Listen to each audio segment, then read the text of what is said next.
Hello everyone, I'm J.H. Chandran. So far we have seen how to search faster with Google, how to stay safe with Google, and how to browse efficiently in Google Chrome. So to keep up with the pace, in this episode of Weebles Explained, we are going to see how Google search is faster and efficient than its competitors. So let's get started. The search engine is an integral part of Google because all of the other products of Google makes your life easier and also helps making your search better. So to know more about how Google search engine works, we first have to know how a regular search engine works. How do we search on the internet? We go to a search engine, we type in the keyword and we get the results. Okay, where these results are from? That's from a library. Every search engine collects the web pages from the internet and stores them in their library. They use a software program called a spider to collect these web pages. The spider initially takes a set of web pages and moves from one link to another link on the page. For example, if you are on a Wikipedia page, it will have lots of links. So when the spider comes to that Wikipedia page, it goes to the links on the page and follows all the links on the current page. This process is called web crawling. A spider is a bot used to crawl through multiple web pages and collect the links. The links are now stored in the library with the keywords that the page has. The keyword could be anywhere from the title, from the body of the web page, or even as a caption of an image. Similarly, to organize these links, they are categorized upon their keywords and given a unique ID. That unique ID is called index, and the process of organizing the links is called indexing. Now, the search engine got all the links in its library, but it doesn't know how many of them are good and how many of them are bad. So, it has to be evaluated and ranked according to its quality. Thus, the freshness of the link, the number of the links on the page, the quality and the rank of those links, and some more factors are taken into consideration for the ranking. This process of evaluating and ordering the pages based on their rank helps in improving the quality of the search results. You might have guessed, this is called page ranking. This is the key factor that determines the quality of results you get. And this data is stored in a server in one or more data centers. Now we just have seen how it gets stored. But after you start searching, it has to search in its library and get it back to your browser. So there are some steps in between. First, the search query has to be accepted, then it has to be processed, then it searches in the library, then it processes the results, and finally gives it back to the browser. All these things are done in a fraction of a second.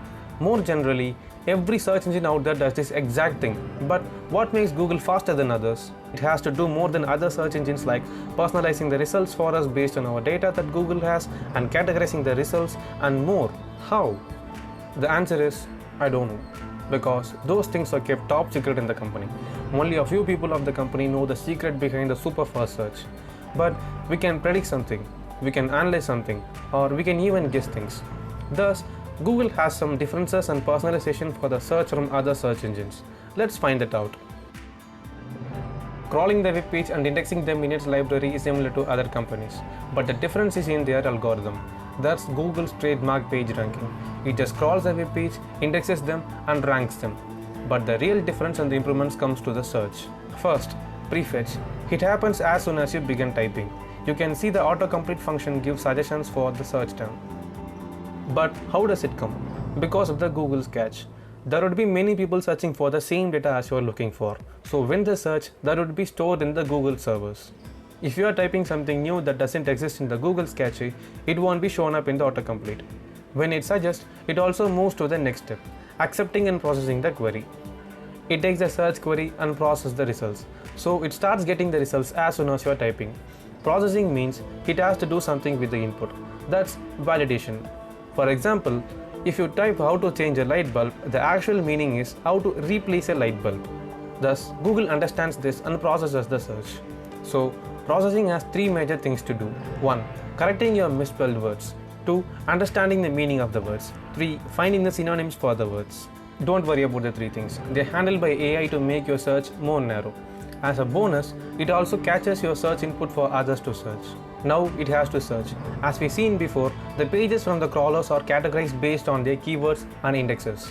So the search now goes to the category with a matching keyword and gets results. But wait, Google knows teamwork is efficient. So it has a technique called distributed lookups. That's something similar to me and my friends searching for the same book in a library at different places so that we can get our book faster. Right. Now we got the links and have to return it to the user. There comes Google's Midas touch, processing the results. The touch makes our results more relevant and personalized. For that, it uses our data collected previously. So it can predict what I'm much needed for. And it also does one of the most brilliant things. That's categorizing the results. It mixes up videos, maps, news, and more to make the search results more appealing. If you search for a place, it returns the location on the map. If you search for an event, it returns the news. If you search for a definition, it gives a snippet from the web page. That makes our search so much easier. This is one of the best key things that makes Google as the leader in searching. And now, it has to arrange the results. That is the reason why many of us won't go for the second page of the results page. It arranges the results based on our personalized data and the rank of it in Google. By now, our work for searching is done. But Google does one more. That's search quality ranking. This is manual verification and ratings given for results given by Google search. Some people are working for Google to rate the results based on search quality evaluator guidelines. Using these ratings, the future search results for Google gets more refined. That's no matter how much software optimization is done for a problem. A proper set of hardware is required to get things done. Thus, Google has multiple data centers around the world. So when your search takes place, it searches for the data in the closest data center from your location. Those data centers are made for speed and performance. Google has cheap and custom computers for computations. Google has a custom Linux-based secure operating system for the servers. Google has a custom file system to store indexes and links in its library. Most importantly, Google keeps most of its cached data's links at the RAM.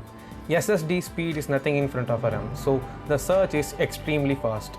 Google even maintains the temperature of the data center server rooms at 35 degrees Celsius for maximum performance. So here we have seen a lot about Google search. The constant updates, the quality of service, and the technological improvements keeps Google where it is now. Even though Google has many other products, it doesn't forget the central part of its ecosystem. So it keeps on improving the search as much as possible. From this, we can easily understand one thing. Maintaining and improving the quality of the product is more important than establishing the product. And now we reached the end of our video. I hope this is useful for you in some way. Let me know it in your comments. So thanks for liking this video and subscribe to our channel. Until I come back with the next video, check out the other videos I did. Bye.